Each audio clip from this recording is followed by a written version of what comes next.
My name is Sam Vaknin, and I'm the author of Malignant Self-Love, Narcissism Revisited. A voluminous literature notwithstanding, there is very little convincing empirical research about the correlation between personality traits and addictive behaviors.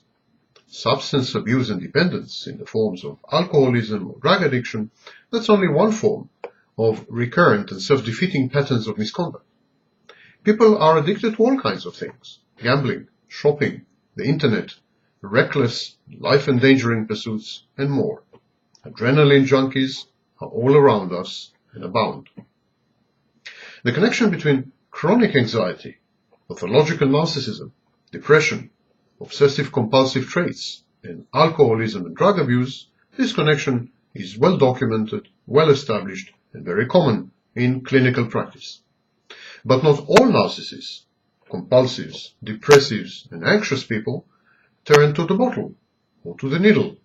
Frequent claims of finding a gene complex responsible for alcoholism have been consistently cast in doubt, not to say refuted.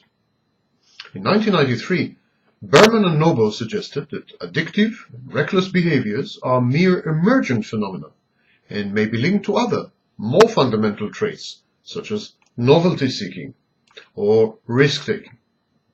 Psychopaths, patients with antisocial personality disorder, have both qualities in ample quantities, both novelty-seeking and risk-taking.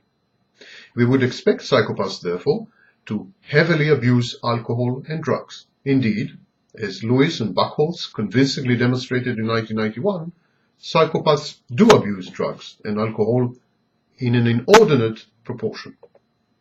Still, only a negligible minority of alcoholics and drug addicts are psychopaths. In my book, Malignant Self-Love, Narcissism Revisited, I have written, pathological narcissism is an addiction to narcissistic supply.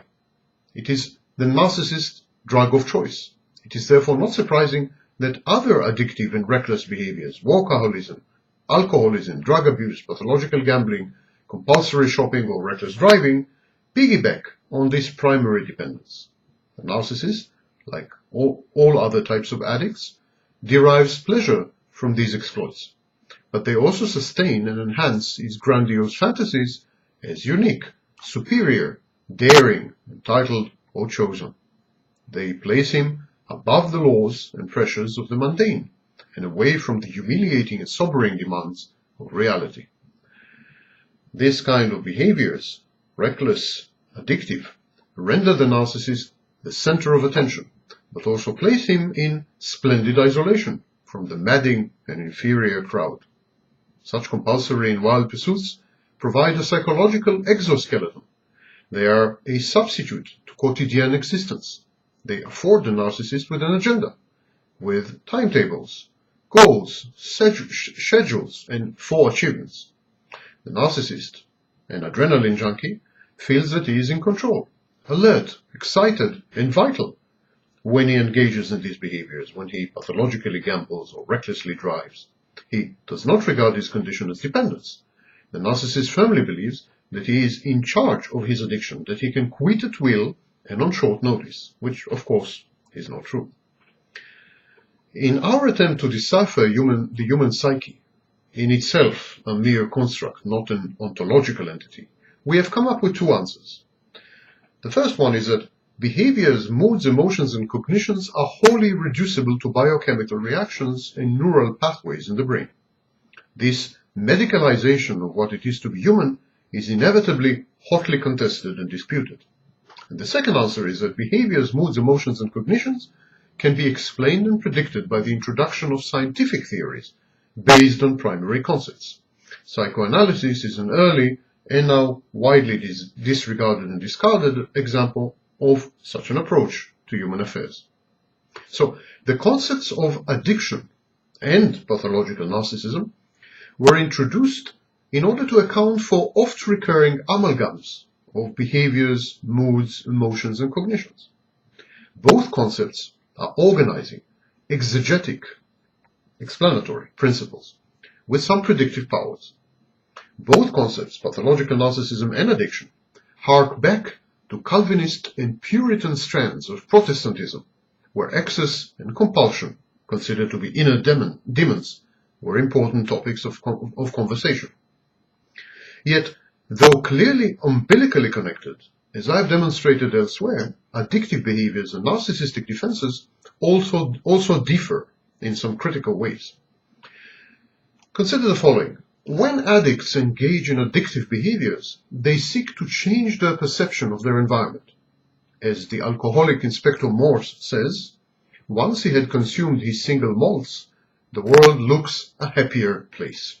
Drugs make things look very colored, brighter, more hopeful, and fun-filled.